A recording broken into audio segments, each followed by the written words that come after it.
What happens when a retired veteran moves into a quiet neighborhood and becomes the main target of a woman drunk on HOA power? She called security to put him in his place. What happened next? It flipped the entire community upside down. I wasn't looking for trouble. Let me say that first. All I wanted was a little peace. You hit a certain age, go through a certain amount of life, raising kids, losing people, serving your country, serving the community, serving everybody but your own damn self, and one day you just want quiet. Not silence. Not loneliness. Peace. You want to hear the breeze hit your screen door and not worry who's trying to tear it off the hinges next. That's what I thought I'd get when I bought the house on Sycamore Lane. It had a front porch just wide enough for a rocking chair and a coffee cup. 2 bedrooms, one for me and one for my grandson when he visits. A yard that needed mowing and a fence that needed love. But it was mine. Paid in full. And it came with neighbors. And an HOA. And her. But I'm getting ahead of myself. Let's start with the muffins. I'm the type of man who believes in first impressions. You move into a new neighborhood, you show respect. You bake something or buy something. You knock on doors, shake hands, say your name out loud like your mama taught you. That's how we did it growing up. So that Sunday morning, I got up early, shaved, ironed my shirt, yes, ironed because you don't meet your neighbors looking like a yard sale, and I picked up a box of lemon poppy seed muffins from the corner bakery. Nothing too fancy. Just something warm. I walked across the cul-de-sac toward the first house. Big white columns. Shiny flagpole. A welcome mat that looked like it hadn't been stepped on in years. I stepped onto the porch. Before I could knock, the door cracked open like it had been watching me all morning. Out stepped a woman in a pressed peach cardigan and slacks stiff enough to creak. Blonde bob. Lips tight as a bank vault. You lost? She asked, scanning me like I'd tracked in something. No, ma'am, I said with a smile. Just moved in across the street. Brought muffins. She looked down at the box like I'd handed her a weapon. She didn't take it. This community has rules, she said. Rule 5.3 prohibits unapproved food distribution. I'm sorry. Soliciting. Handing out baked goods. Flyers. Anything. It's all in the HOA welcome packet. I hadn't seen a welcome packet. What I had seen was a mailbox stuffed with envelopes marked violation warning. 3 of them. I'd been there 2 days. I cleared my throat. Wasn't trying to break any rules. Just being neighborly. She tilted her head like she was observing a science project. You're new. So I'll let that slide. But please refrain from unsanctioned porch activity moving forward. You can contact the HOA board if you have questions. I'm the board president. Karen Mills. Of course you are. Pleasure, Ms. Mills, I said. Name's Jonah Bishop. She didn't say welcome. She didn't say have a nice day. She shut the door so soft it was disrespectful. I stood there for a second holding a box of muffins and a handful of dignity. Then I turned around and went home. The next day I got my first fine. $75. For what, you ask? Improper lawn edge maintenance. That's right. The man who just moved in, who hadn't even unpacked his lawnmower yet, got fined for grass touching the sidewalk. My sidewalk. That's when I realized something wasn't right. But I'm a patient man. I figured, okay, maybe they're just particular out here. I'll play by the rules. So I trimmed the lawn, painted the mailbox, even cleaned up the sidewalk cracks with a brush.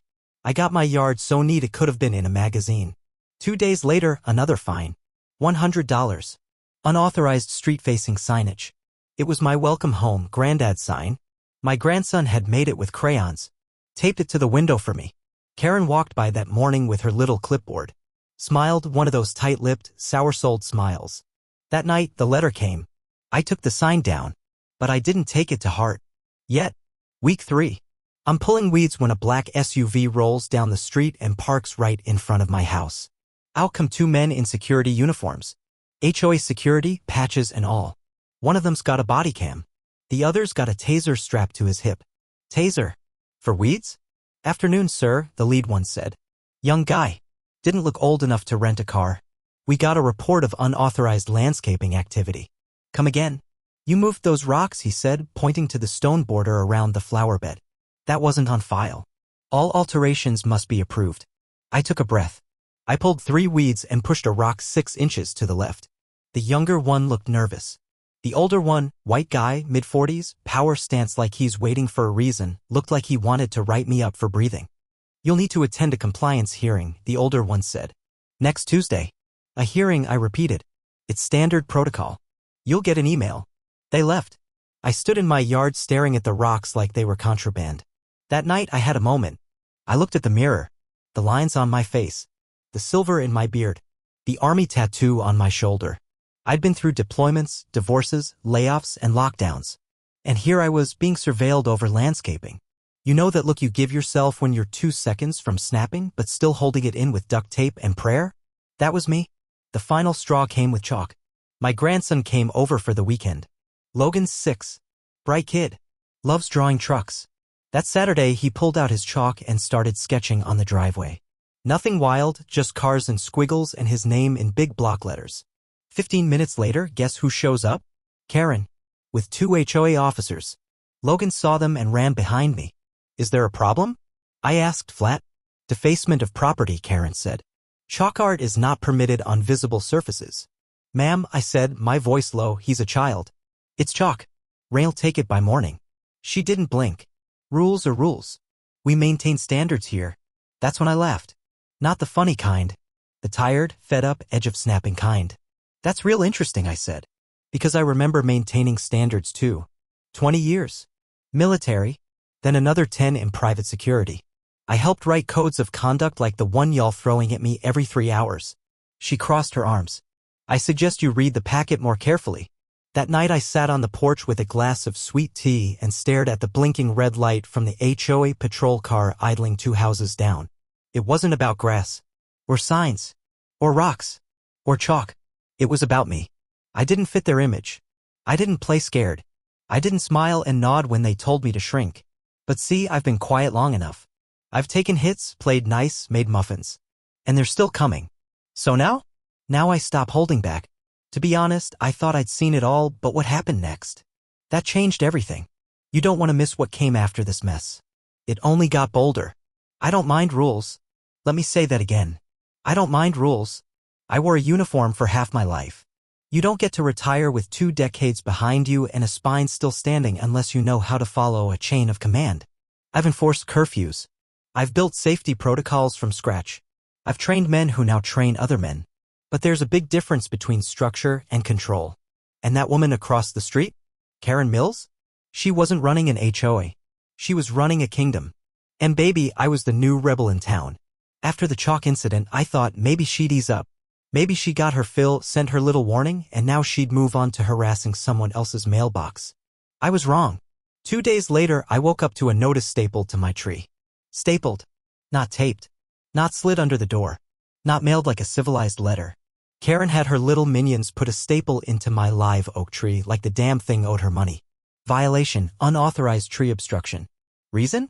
A bird feeder. That's right. A tiny wooden bird feeder my daughter sent me for Christmas. The same feeder I'd hung just below a branch where 2 blue jays visited every morning like clockwork. Apparently, blue jays now posed a sanitation risk. You've got to be kidding me, I muttered, yanking the paper down. I walked across the street calm but tight. Karen was watering her driveway.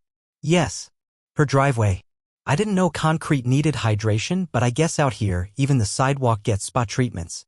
Karen, I called out, loud enough for her to hear, polite enough to pretend I was still trying. She turned, smile rehearsed. Good morning, Mr. Bishop. Lovely weather, isn't it? It was until I saw a notice stapled into my tree. Protocol, she said. Urgent matters require visible delivery. Bird feeders are urgent now? She clicked her tongue. It's not just the feeder. It's about consistency. Standards. When one person bends the rules, others follow. I'm not trying to start a movement, I said. I'm trying to feed a couple of birds. She shrugged. Then maybe buy a picture book. That week became a circus. Every day is something new. Monday, I got cited for having mismatched curtains visible from the street. They were white. The same white as the other windows. Apparently, one was ivory. Tragic. Tuesday, I received a noise warning. What was I doing? Playing jazz. Low volume. No lyrics. Just Coltrane floating through the air at 2 p.m. According to Karen's report, unapproved audio pollution. Wednesday, I came home to find an HOA truck, yes, a truck parked halfway across my driveway, blocking me in. When I asked the driver what was going on, he said, HOA's measuring property lines. Just following orders. Orders. Something about that word made my neck stiffen. I'd heard that one too many times in places where just following orders got people hurt. That night, I dug out my old files. Service records. Personnel manuals. Command protocols. Not because I wanted to start a fight, but because I realized something deep down that I hadn't wanted to admit. This wasn't just harassment. This was a power play. And Karen? She wasn't acting alone. She had built herself an army. Her security officers, the HOA guards, weren't just volunteers. They wore matching uniforms, held staff radios, patrolled like they were defending a military base. And when I looked closer at one of the uniforms parked outside that day, I saw something that made my jaw tighten. It was a badge I'd designed. Back in the day, the HOA had bought the same private security system I used to command. They were using my own training model to patrol my house. I didn't say anything. Yet, because I knew something Karen didn't. You don't show your hand to someone who only knows how to play checkers. You wait. By Thursday, the neighborhood had changed. Folks stopped waving. A few neighbors I'd spoken to before suddenly didn't have time. One even crossed the street when he saw me walking his way. The HOA newsletter that week featured a reminder about new residents maintaining the integrity of our community's appearance. No names. But come on. It was me. I was the target. I was the threat. All because I'd refused to be silent. All because I dared to exist unapologetically on my porch. The worst part? My daughter called that evening. She asked if I was okay. Logan said he's scared to come over. That hit hard. I had to pause. Swallow the lump in my throat before I answered. He's fine, baby, I lied. There's just a lot of rules here. She sighed. You want me to talk to someone? No. This is my mess. I'll handle it. She didn't know that part of me was boiling. Because this wasn't just about me anymore. This was about what message I was sending to my grandson, a young black boy learning the world one experience at a time. And what was he learning? That when someone in power doesn't like how you exist, they can harass you into silence. That good men have to bow their heads to bad systems just to live in peace? Not on my watch. So I started watching back. I kept a journal. Not just of fines, but of patrol patterns, timings, behavior. I noted which HOA guards showed up and when. I wrote down names, license plates, equipment inventory, body cam numbers, and I began recognizing faces. 3 of those guards? I trained them. Personally.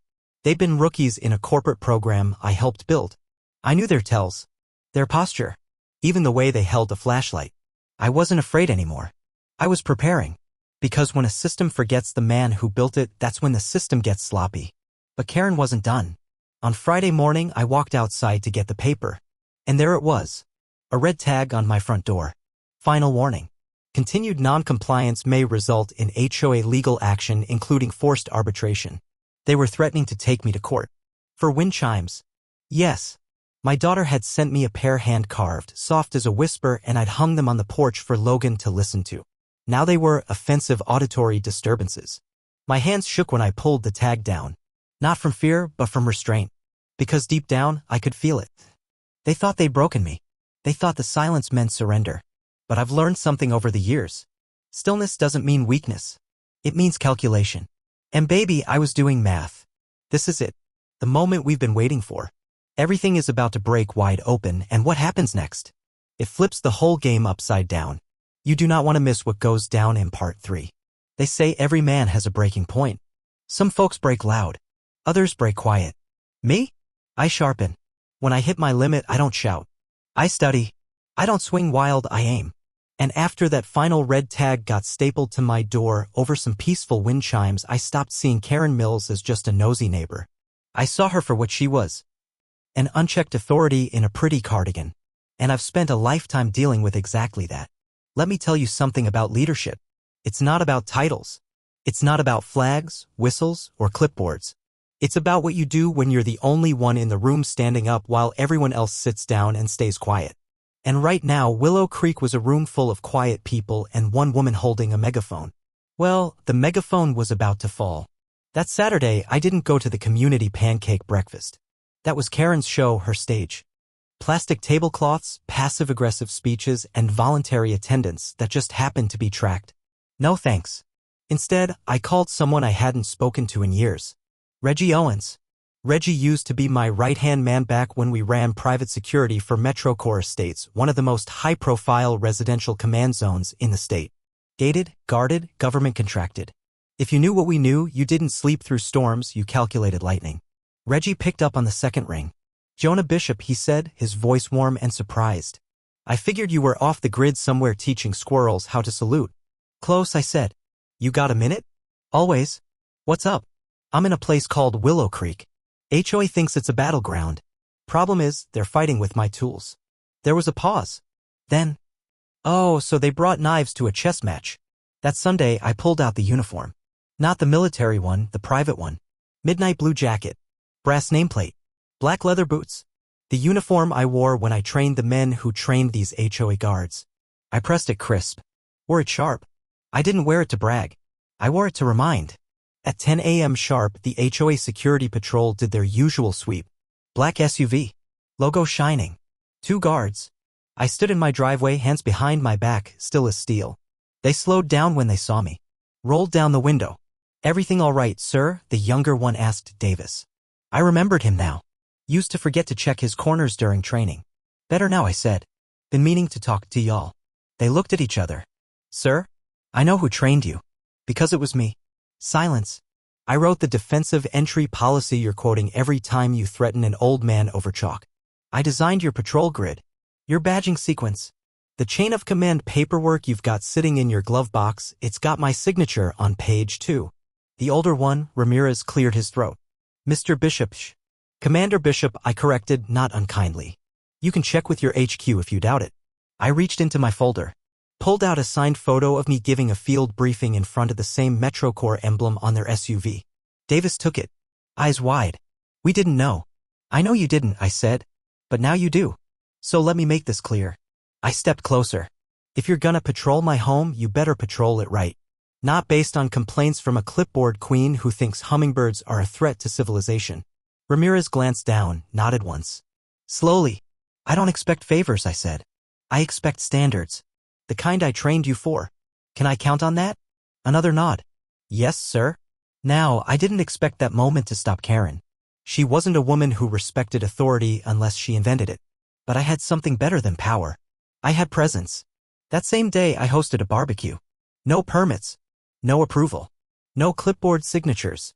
Just ribs, collard greens, potato salad, and jazz. And I invited the entire block. Folks who hadn't dared speak to me in weeks came out.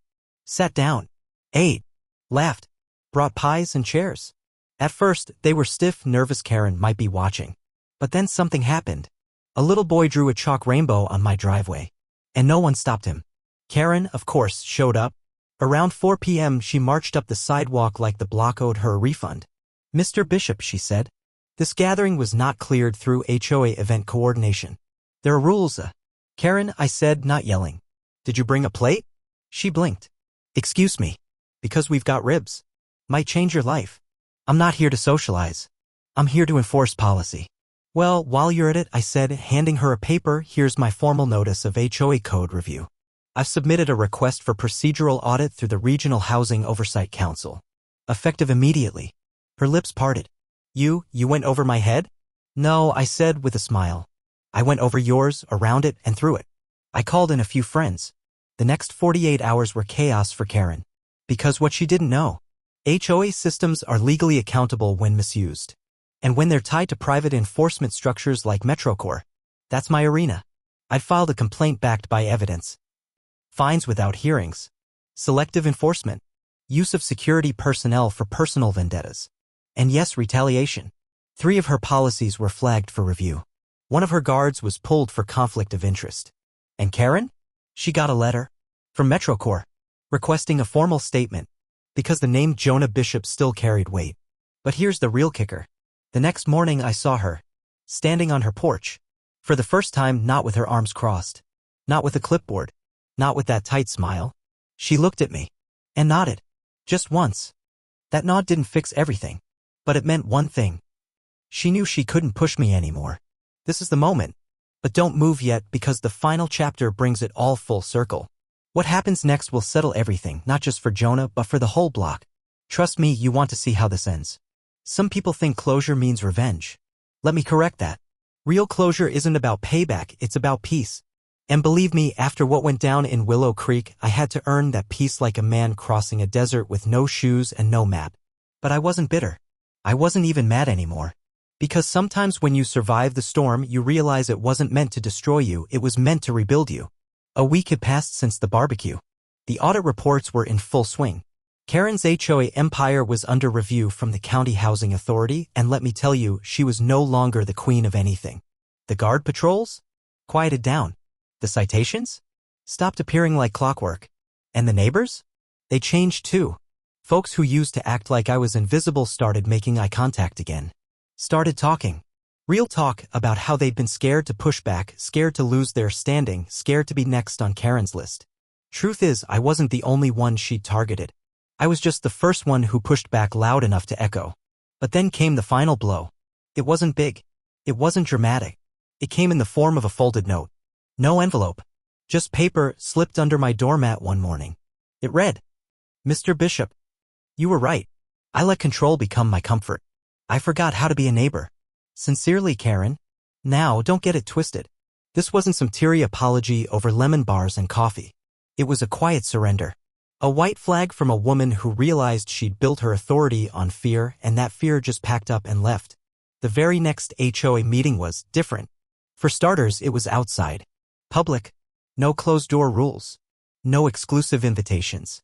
Just lawn chairs, a fold-out table, and residents finally speaking up without whispering. I didn't plan to say anything that day. I didn't come for drama. But when Karen called for community feedback, every neck turned toward me. So I stood up, straightened my shoulders, adjusted my collar, and I spoke. I came here thinking this would be the quiet chapter of my life I began. After decades of service, I thought I'd earn some calm. Instead, I found rules that punished kindness, patrols that watched more than they helped, and leadership that used power to isolate instead of protect. A few murmurs, nods, but I also found people. Real folks. Good neighbors. People who just needed someone to remind them that silence doesn't equal safety. That peace doesn't come from walking on eggshells. It comes from standing firm in your worth. I paused. Let the words breathe. I didn't fight back to make noise. I fought back because the next person might not have the strength to. And nobody deserves to be policed on their own porch. That last line landed. I could feel it. Karen didn't interrupt. She just looked down. And for the first time I saw remorse, not resistance. After the meeting, she approached me. No clipboard. No smile.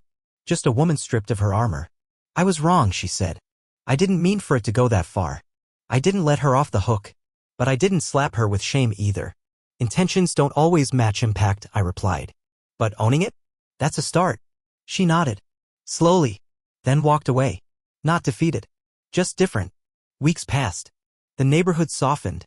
A new HOA structure was proposed with elected representatives, rotational oversight, and public transparency. Guess who nominated me? Not me. Karen. I didn't take the role. But I helped design the new code. And I made sure it started with a promise. This community exists to protect, not punish. Logan came over that Friday. Brought a fresh box of chalk. This time, he didn't draw on the driveway. He drew on the sidewalk. Big, bold letters. Home. Karen walked by.